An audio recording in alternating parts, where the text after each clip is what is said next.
আপোনালোকে জানে আমাৰ বিজেপি চৰকাৰৰ মূল মন্ত্ৰটোৱেই হ'ল জাতি মাটি ভেটিৰ সুৰক্ষা আৰু বিগত 10 বছৰত বিজেপি চৰকাৰে এই দিশত আমাৰ যেটো মূল লক্ষ্য তাত উপনীত হোৱাৰ কাৰণে কাম কৰি আহিছে।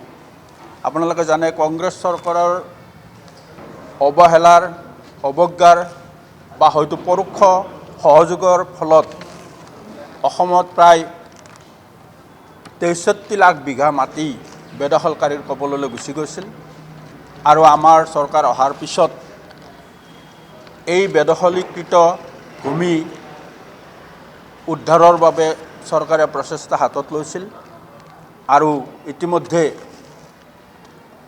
প্ৰায় 1.5 লাখ বিঘা বেদখলীকৃত ভূমি বেদখলমুক্ত কৰিবলৈ চৰকাৰ সক্ষম হৈছে। এই প্ৰচেষ্টা চলি থাকিব। বিজেপি চৰকাৰ যেতিয়ালৈকে থাকিব তেতিয়ালৈকে বিজেপি চৰকাৰে সম্পূৰ্ণ বেদখলীকৃত ভূমি উচ্ছেদ কৰি বেদখলমুক্ত কৰিব। তেনে এক পৰিঘটনা হৈছিল মহাপুৰুষজনৰ জন্মস্থান বৰদোৱাত।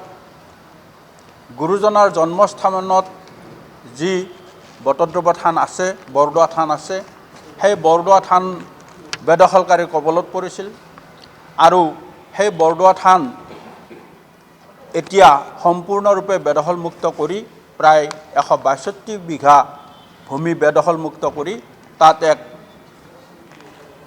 ধৰ্মীয় আৰু সাংস্কৃতিক প্ৰকল্প চৰকাৰে গঢ়ি তুলিছে। অহা 29 ডিচেম্বৰ তাৰিখে ভাৰতবৰ্ষৰ মাননীয় গৃহমন্ত্ৰী অমিত শ্বাহ ডাঙৰীয়াই এই প্ৰকল্প উদ্বোধন কৰি অসমবাসী ৰাইজৰ বাবে দেশবাসী ৰাইজৰ বাবে উৎসৰ্গা কৰিব। ইতিমধ্যে তাৰ প্ৰস্তুতি সম্পূৰ্ণ হৈছে। তাত এক সুউচ্চ গুৰু আসন প্ৰতিষ্ঠা হৈছে আৰু তাৰ লগত আনুষংগিক ভালেখিনি তাত পৰ্যটকৰ আকৰ্ষণৰ কেন্দ্ৰ হ'ব পৰা বিষয় সংলগ্ন হৈ আছে। যোৱা সময়ছোৱাত আমাৰ চৰকাৰে এই যে সাংস্কৃতিক এক জাগৰণৰ সৃষ্টি কৰিছে, ভাষা সংস্কৃতিক সুৰক্ষাৰ বাবে যি প্ৰচেষ্টা হাতত লৈছে, তাৰে এটা অংশ হ'ল বৰদোৱা সাংস্কৃতিক প্ৰকল্প।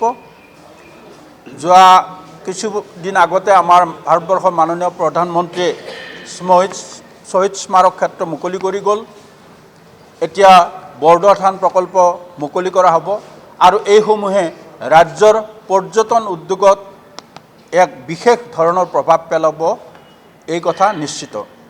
গতিকে আমি আগ্ৰহেৰে বাট চাইছোঁ। অহা 29 ডিচেম্বৰত আমাৰ মাননীয় গৃহমন্ত্ৰী ডাঙৰীয়াই আহি বৰদোৱা থান সাংস্কৃতিক প্ৰকল্প উদ্বোধন কৰিব আৰু আমি ক্ৰমাগতভাৱে আমাৰ যি প্ৰতিশ্ৰুতি আমি ৰক্ষা কৰি যাম। কংগ্ৰেছ চৰকাৰৰ অৱহেলাৰ বিপৰীতে বিজেপিয়ে অসমৰ ৰাইজৰ জাতি মাটি ভেটিৰ সুৰক্ষাৰ যি নিশ্চিতি, সুৰক্ষাৰ যি প্ৰতিশ্ৰুতি, সেয়া আমি আখৰে আখৰে পালন কৰি গৈছোঁ আৰু আগলৈ পালন কৰি যাম।